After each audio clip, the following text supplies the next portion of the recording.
Hello, everyone. Thank you for joining me with another Friday chat. I am excited about this topic because it's near and dear to my heart. Before I get into it, my name is Laura Forsick. I am a space consultant and I've been in the space industry for 20 years. I'm executive director of space consulting firm Astrolytical. We work with government entities, nonprofits, and companies, especially startups, to expand in the space sector. And I want to talk to you today about a topic that I don't know is well known outside of the United States or even inside the United States for that matter, which is the International Space Station National Laboratory, ISS National Lab. And it's one of these topics where it's sort of in the background. And so if you're super following closely with ISS research, especially on the NASA side, you may have heard of it, but you may not have heard of it, even if you're paying attention. Full disclosure, I worked for ISS National Lab about a decade ago for about a year and a half. It was my first full-time job outside of university. And at that point, hey, Ross, nice to see you again. At that point, it was really well known as CASIS. And I'm going to get into what CASIS is, Center for the Advancement of Science in Space, CASIS, CASIS. So if I say CASIS, ISS National Lab, it's interchangeable. It wasn't at the time. They rebranded, but that's what I mean. ISS National Lab, CASIS, they're this one and the same as of this point. Now, before I go into ISS National Lab, I want to talk about the U.S. National Lab structure. For those of you in the United States, you might live near a national lab. Even I had a client who worked for a national lab recently. National labs are usually run by the Department of Energy. Usually, always, I don't know actually, but they are laboratories run by the US government. I'm pretty sure all of them on the ground are run by the Department of Energy, and they are set up to really advance technology in the United States when it comes to especially energy. If you saw Oppenheimer, the movie, or if you're just familiar with that, that was a national laboratory, right? So these things are set up around the United States, usually in areas that are not so populated. And I don't know how many there are, but there was a push once the International Space Station was launched. And for those of you who aren't familiar with the history of the ISS has been up for 24 years. It is a partnership with multiple agencies, multiple governments, but the initial partners that set up initial laboratories or initial modules was the United States and Russia. And so once that partnership was established, once the ISS was set up, at least in its initial configuration, it's been added to since then, Congress decided to set up a national laboratory in space on the U.S. modules. So the U.S. modules, there's a couple of them, a few of them, and then there's the Russian modules, and then the Japanese modules, the European modules. So the ISS has really grown, but there's still modules on the ISS that are controlled and operated by the United States. And the NASA, what's it called? NASA Authorization Act of 2005 is when Congress decided that there should be a national laboratory in space. So they actually put something in the legislation in 2005 that said that it directs NASA to obviously designates the U.S. segment of the International Space Station as a national laboratory in order to further the policy described in section anyway. So it actually designates the U.S. modules of the International Space Station, as they were in 2005 at least, as a national laboratory. And in 5 years later, in the NASA Authorization Act of 2010, that Congress decided that they would allocate at least 50% of the resources, the U.S. resources, to the U.S. National Lab. So resources can be space, it can be electricity, it can be communications, it can be astronaut time. So let me see. Guaranteed access to and use of at least half of the U.S. research capacity allocation, including for requisite, I can't read very well in live, but requisite crew time on board the ISS through September 2020. And I haven't dug into the legislation, but I assume that was extended past September of 2020. So what that means is when you're talking about NASA research aboard the ISS, just generally speaking, U.S. research aboard the ISS, that's not commercial. That's strictly commercial. That's not like Axiom space flying private astronauts. You're usually talking about either a NASA project or a project that's going through the ISS National Lab. It just might not be well known that that's what we're talking about, because ISS National Lab cases gets at least 50% of crew time and resources and all of that.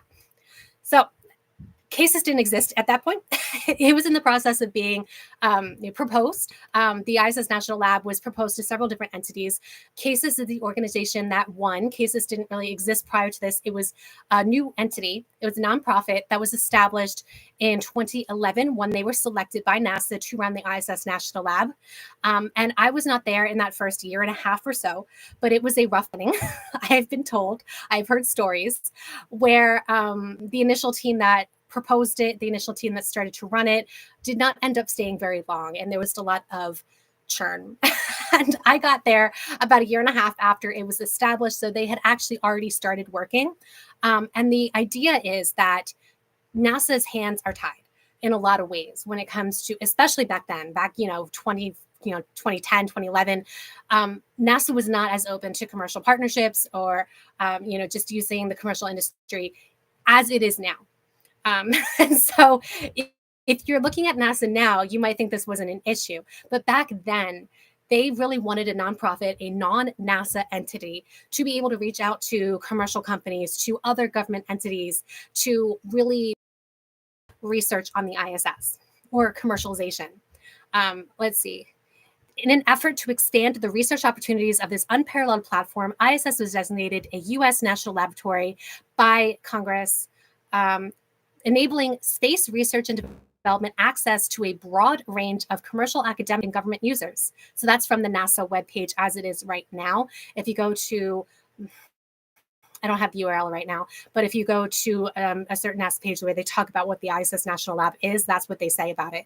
They also say the ISS National Laboratory is responsible for managing all non-NASA research.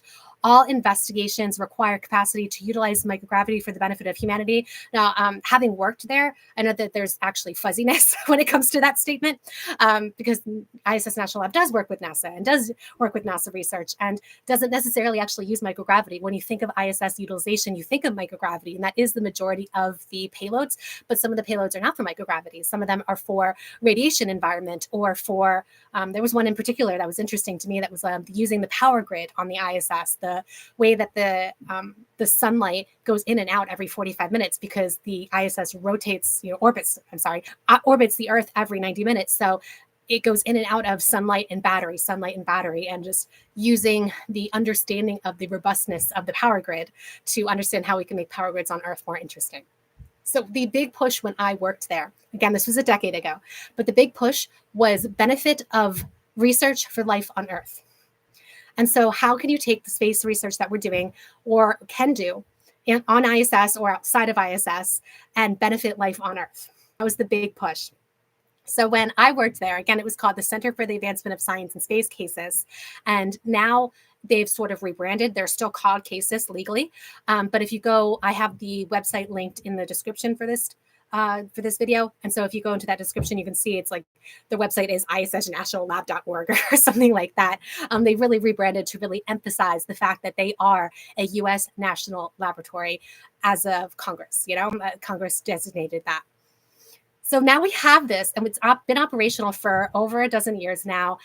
They have worked on, according to at least the end of last year, over 700 payloads. When I was there for a year and a half, and I personally worked on over 50 payloads when I was there, enabling the research in some way or another. And to me, like, that's fantastic, right? Because the ISS is an asset that we as humanity has put together. It's the biggest thing we've ever created in space to this point. And it has taken a lot of money and a lot of time, and so we want to use it to its maximum capability. And so I'm really pretty proud of the fact that there have been over 700 payloads associated with ISS National Lab. So now we get to the point where ISS is not going to last much longer, right? So there's been a slow leak. The slow leak is not like detrimental to life on the ISS right now, but it's a reminder that ISS is finite and getting older and will someday no longer exist. In addition to that, we have the timeline where, as of right now, it might change, but as of right now, the ISS is planned to deorbit in 2030-ish. And I say ish because it's like 2031. They begin the deorbit in 2030, and it takes some time to really put it in the right trajectory to go to the point in the Pacific Ocean where it's not going to harm anybody. And so 2030, 2031 is the current timeline. There is discussion about extending that. If nothing's formal, it might not get extended. It might be that the ISS is in the ocean by 2031. So what happens to the ISS National Lab? That's a good question. And it's a question that NASA and people at CASIS are wondering. CASIS has still had a lot of churn over in the past 10 years. There isn't a whole lot of people left over that I know who still work there. But my colleague, Ray Lugo, he runs it now. And so I know that they're worried, right? I know that they want to know after ISS is retired, after it is deorbited and no longer exists, what happens to the ISS National Lab? What happens to CASIS? And so there's been talk about the future of LEO, research in LEO on the U.S. side after the government entity of, the government organization, the government facility of ISS and all those partners no longer exists. So commercial LEO destinations is the term that NASA uses, CLD. Commercial space stations is a more commonly understood term. People don't necessarily know what I'm talking about when I say CLD. So I'll use those terms interchangeably, CLD, commercial space stations. And so there were a few that NASA actually awarded funding to. And there were a few that were unfunded. And then there are a few that have no association with NASA at all, that are probably not ever going to come into existence, but I just wanted to mention them. The ones that have been funded, Axiom Station, Orbital Reef, and Starlab. Those are the three that NASA is putting funding towards and actively participating in. And then if there's some unfunded ones, I'll talk about those, where it looks like because Axiom got the head start and because Axiom is initially going to attach onto the International Space Station, they're probably going to be the first to become operational. Axiom just proposed yesterday. So there was a call yesterday by the NASA Advisory Council's Human Exploration, HEO. What does HEO stand for? I have it written down because I'm not great with acronyms off the top of my head. Human Exploration and Operations Committee. So the NASA Advisory Council Human Exploration and Operations Committee, HEO, they had a call yesterday, and actually today, it's ongoing, where they talked about the status of these CLDs. And NASA has been anticipating that Axiom will fly their first module to attach to the ISS in 2026. So it's actually coming up pretty soon. Axiom revised their proposal so that they're going to fly 2 modules, attach them to the ISS, and have that be the beginnings of Axiom Station. And then when ISS is retired, those 2 modules are going to break away, form a free-flying station. And so Axiom Station is planned to be operational, they currently say 2027. There's also Orbital Reef, which is the Blue Origin and Sierra Space partnership. There's a few other players in there as well. And then there's Starlab, which was formerly NanoRacks' parent company, Voyager. And last year, they had a partnership with Airbus. So they created Starlab Space LLC. So now it's a separate company. And they have a Mitsubishi partnership as well. So it's very now American and European. Will ISS National Lab be able to compete with commercial entities for research time on private space stations, or will government subsidies be required? Good question. I'm going to talk about this stuff. So thank you, Ross. You're anticipating where I'm going here. So I just want to lay out what these options are. There's going to be no ISS 2.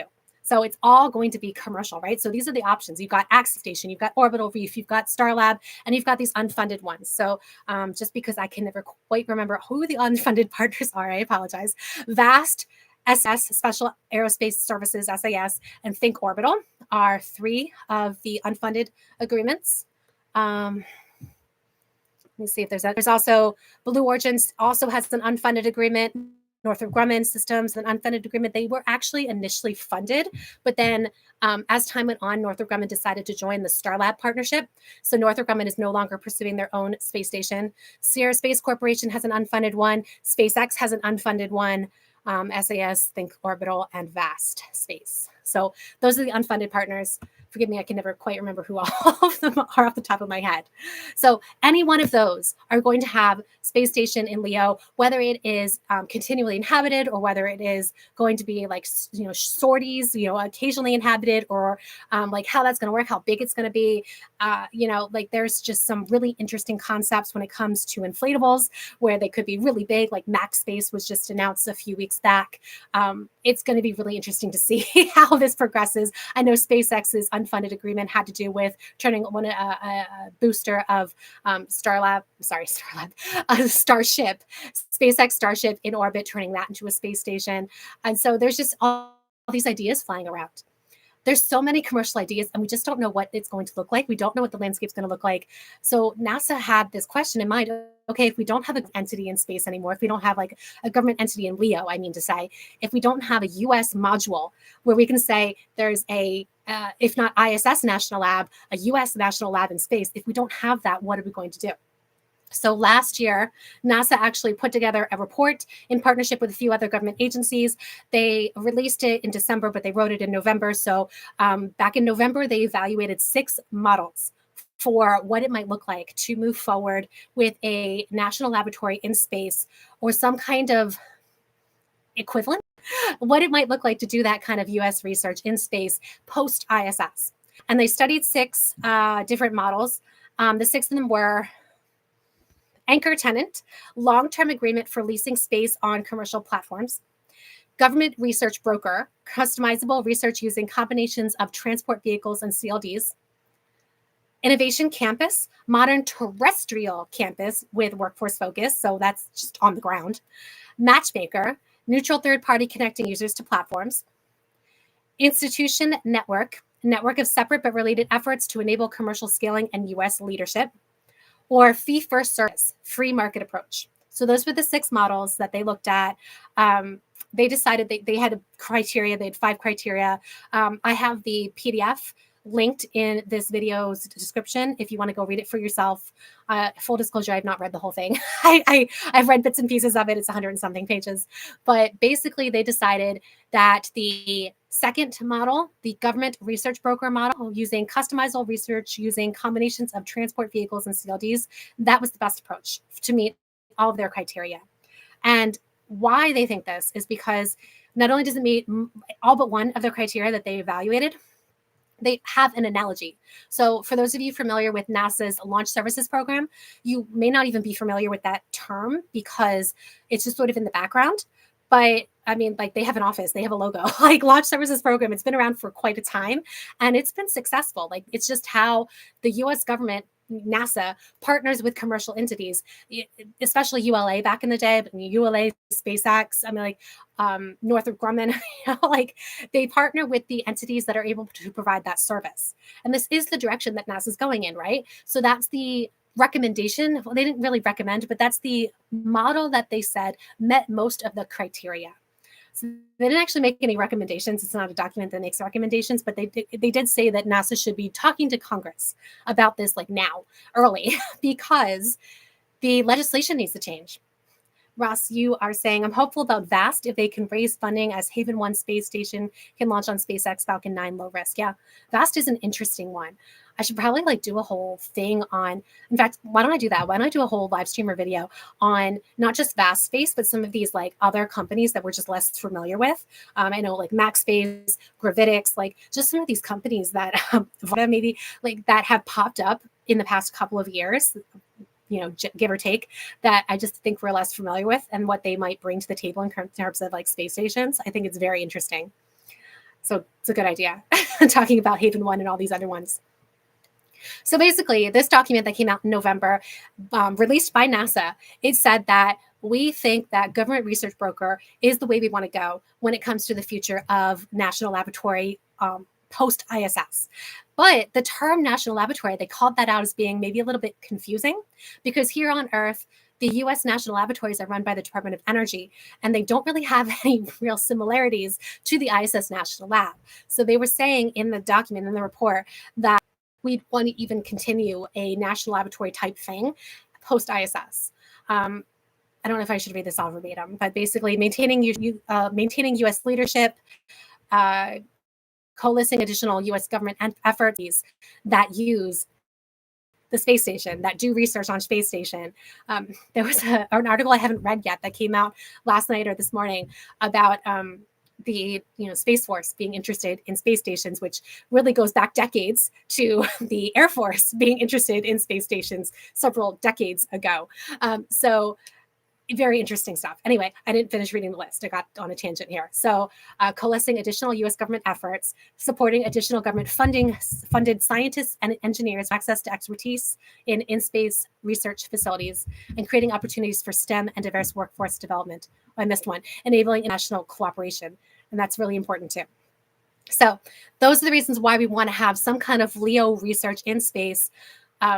Not to mention the geopolitics of if China has their own space stations, Yangon, and they are at the point where they are actually doing a whole lot more international collaborations and outreach, and even talking about doing not only collaborations in terms of bringing other non-Chinese to the Chinese space station, but also talking about space tourism. I don't know what their timeline is for that, but they're talking about it. They're putting it out there. It's it's getting to English news, so I'm reading it. So if you've got that happening in LEO, you better believe that NASA, or the U.S. government in general, is going to want to have some kind of equivalent going on in LEO, even if it's not the International Space Station, even if it's something on a commercial space station. So that's where we are. There's no decisions that have been made. I don't anticipate any decisions to be made until we get closer to the point where there are operational commercial space stations. But as this report said, there is going to be a national lab. So the report says legislative changes are required to enable any model, because there will no longer be a national laboratory in the ISS when the ISS retires and activities are transitioned to CLD. Yesterday is what really prompted me to think, okay, I need to talk about this now, because the HEO called the NASA Advisory Council I still can't remember what HEO stands for. Human Exploration and Operations Committee. They had this call yesterday and today. Yesterday is when they really talked about the status of the CLDs and how things are progressing and where we might go from here. Certification is supposed to begin in 2026. So Axiom Space, to my knowledge, maybe Vast, I don't know, but at least Axiom Space is the only one that I can think of that might have some kind of certification going on in 2026. The rest of them are 2027 or later. But we're getting closer. It really truly is getting closer. This has been such a delayed effort that for the longest time, I'm like, when is this ever going to happen? Is this just fantasy? Are we really just going to have ISS retire and nothing comes after? But I think we are truly getting to the point where we do need to talk about what happens to ISS National Lab post ISS. Now, I do want to also mention, and this was not in the report, and this is not in any kind of official NASA document that I'm aware of, but if you know of any, please let me know, because I'd be super interested. But I do believe that either on Gateway or on Artemis Base Camp, there will be some kind of national laboratory, even if they don't call it that. NASA, of course, is going to do lunar research. That's one of the primary reasons it's going, not the only reason, but one of the primary reasons. And there's going to be some kind of similar program set up to do this kind of streamlined research under NASA. And so what would that look like? Non-NASA research under NASA. And I don't know what that would look like. And I don't know if it would be a Gateway, because there's Gateway is a collaboration between different government entities, different foreign government entities, with NASA being the primary. So it might be that Gateway has a module like the ISS does. That would be a US module. That could be a national laboratory in orbit around the moon, or it could be a US facility on the surface of the moon. Again, this is not official. This is just me projecting a decade out to conversations we might be having once this becomes more of a reality, that we have a cislunar and lunar establishment and facilities. And I'm just really excited, because that's where my heart is. CASIS was my first full-time job, so I am partial to the ISS. I'm going to be in tears when it is done. But my heart has always been on moon. And so I'm just looking ahead to the fact that we are going to want something like this, where we're doing not just NASA research, but collaborative research with government entities that are non-NASA and commercial entities on the moon or in cislunar space. Let me know if you have any suggestions about this, because I'd be curious to know if you know of anything or if you have any ideas. Thank you all for joining me. This is every Friday, so I do appreciate those who tune in live and ask questions, and I also appreciate anyone who, some of you post comments after. Subscribe if you are able, and if you want to read this content or listen to this content or watch this content later, and you all have a great weekend. Thank you.